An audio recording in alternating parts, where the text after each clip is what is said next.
இன்றைய நித்திய வார்த்தை 2 நாளாகும் 19ஆம் அதிகாரம் 11ஆம் வசனம் சொல்லுகிறது, உத்தமனுக்கு கர்த்தர் துணை என்று.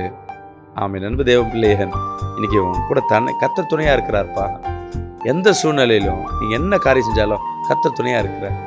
ஆனா கர்த்தர் சொல்ற உத்தமனுக்கு நம்ம இன்னைக்கு நீங்க செய்ய வேண்டிய காரியம் ஒன்றே ஒன்று தான். உங்க வாழ்க்கையில உத்தமமா நடந்துக்கு. போய் சொல்லாத, அப்படி உண்மைக்கு உத்தமம். உங்களை யாரை நம்புறாங்களா அவங்களுக்கு லாயலா இருந்து பாருங்க. உங்கள் வேலை சேனத்தில் உங்கள் முதலாளிக்கு உண்மையாக இருந்து பாருங்கள், உத்தமமாக இருந்து பாருங்கள். சின்ன சின்ன விஷயத்தெல்லாம் நீ கரெக்ட் பண்ணி பாருங்கள். தேவன் உங்களோட துணையாக இருக்குது பாருங்க. ஹல்லேலூயா. ஆமாம். அன்பு தேவ பிள்ளை, ஒரு வேலை சேனத்தில் ஒரு ஹோட்டல் வேலை செய்கிறார் ஒரு சகோதரர். எல்லாம் வேலை செய்கிறாங்க. அவங்க வரவங்களாம் என்ன பண்ணுவாங்க, வேலை செய்கிறவங்களுக்கு டிப்ஸ் கொடுப்பாங்க. இவங்க என்ன பண்ணுவாங்க, டிப்ஸ் வந்து யாருக்கு தெரியாது, ஓனருக்கு தெரியாது. டிப்ஸ் வந்து மறைமுகமாக வைப்பாங்க. அவங்க என்ன பண்ணுவாங்க, இருக்கிறவங்கெல்லாம் ஷேர் பண்ணிப்பாங்க. இதில் இவர் வேலை செய்ய போகிற ஒரு கிறிஸ்துவ பிள்ளை ஒரு வேலை செய்ய போகிறார். அவர் என்ன பண்ணுறாரு, வேலை செய்யும் பொழுது இந்த மாதிரி இவருக்கு டிப்ஸ் வைக்கிற ஒருத்தர் வந்து டிப்ஸ் வைக்கிறாரு. டிப்ஸை பார்த்துட்டு இவர் சொல்கிறாரு, சார் மன்னிச்சிங்க, எங்கள் முதலாளி எனக்கு என்ன பண்ணுறாரு, காசு கொடுக்குறாரு, சம்பளம் கொடுக்குறாரு. இதை கொடுத்தீங்கன்னா நான் உங்களுக்கு ஸ்பெஷலாக செய்வேன், இன்னொருத்தருக்கு என்ன பண்ண மாட்டேன், ஸ்பெஷலாக செய்ய மாட்டேன். நீங்கள் உங்கள் வரவே நான் எதிர்பார்த்து கொண்டிருப்பேன், என்னை மன்னிச்சிடுங்கய்யா, நீங்கள் எடுத்துக்கங்க. இவரை வற்புறுத்துறாரு, வேணாம், நீங்கள் மற்றவங்க யாருக்காவது கொடுங்க, எனக்கு வேணான்னு சொல்லிட்டு இப்படியே நடக்கிறாரு. அந்த சகோதரர் என்ன பண்ணுறாரு, ஒரு வார்த்தை சொல்லிட்டாரு, நீங்கள் எனக்கு காசு கொடுக்கறதுனால உங்களை தான் நான் கவனிப்பேன், மற்றவங்களை கவனிக்க மாட்டேன், என் எதிர்காலங்களாக உங்களே நம்பி இருக்கும் அப்படின்னு சொல்லிட்டதுனால அந்த சகோதரன் எப்போ சாப்பிட வந்தாலும் நல்லா காசு கொடுக்குறாரு. டிப்ஸு 100 200 கொடுப்பார். இப்போ என்ன ஆயிடுச்சுன்னா அந்த காசு யாருக்கும் கொடுக்குறதில்ல. அவர் மனம் மாறிட்டார். இப்போ கூட வேலை செய்கிறவங்களாம் பிடிச்சி இவரை திட்டுறாங்க, உனக்கு பழைக்க தெரியல, நீ வாங்கலைன்னா பரவாயில்ல, எங்கள் வாழ்க்கையை என் கெடுத்த, அவன் வரும்போது கொடுத்துருந்தா எனக்கு டிப்ஸே இல்லையே அப்படின்னு.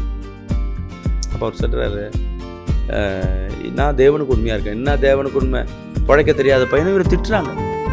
திட்ட இவர் ரொம்ப நொந்து போகிறாரு.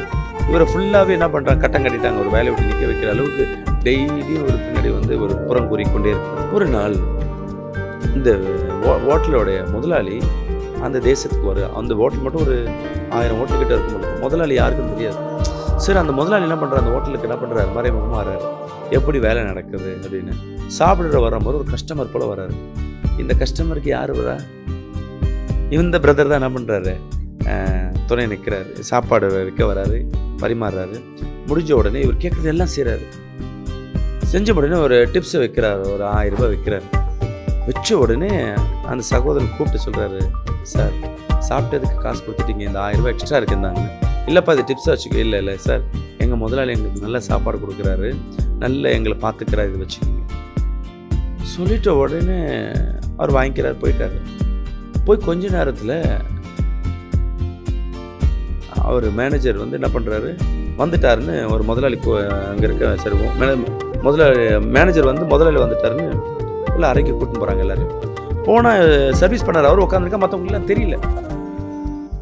நான் எவ்வளோ ஹோட்டல் போயிருக்கேன், நான் வச்சுருக்கேன் 1000 ஹோட்டலில். இந்த ஹோட்டலுக்கு சர்ப்ரைஸாக வந்தேன். ஆனால் வரும்போது தான் தெரியுது இந்த ஹோட்டலில் யாரும் டிப்ஸ் வாங்கலைன்னு. எனக்கு அது ரொம்ப சந்தோஷமாக இருக்குது. ஸோ இந்த ஹோட்டலில் நான் என்ன பண்ண போகிறேன், இங்கே வேலை செய்கிறவங்க எல்லாருக்கும் நான் என்ன பண்ணுறேன், ரெட்டிப்பான காசு கொடுக்குறேன், சம்பளம் இன்னிலேருந்து ஏற்றி கொடுக்குறேன்னு சொல்லிட்டு போன உடனே தான் கூட வேலை செஞ்சவங்களுக்கு பார்த்தோன்னே சந்தோஷம். எத்தனை நாள் இந்த பையனை திட்டினோமே, இன்றைக்கி மட்டும் வேறு யாராவது அந்த டேபிளுக்கு போயிருந்தாங்கன்னா நம்ம இந்த நல்ல பேரை இழந்திருப்போமே. ஸோ பணத்தை காட்டிலும் இவ்வளோ கனமான வார்த்தை ஓனர் சொல்லிட்டாருன்னு இவர் எல்லாம் தோளில் தூக்கிட்டு இவர் சுமக்க ஆரம்பித்தார். அப்போ தான் அந்த வசனத்தின் வல்லமை வெளிப்பட ஆரம்பிச்சது, உத்தமனுக்கு கர்த்தர் துணை.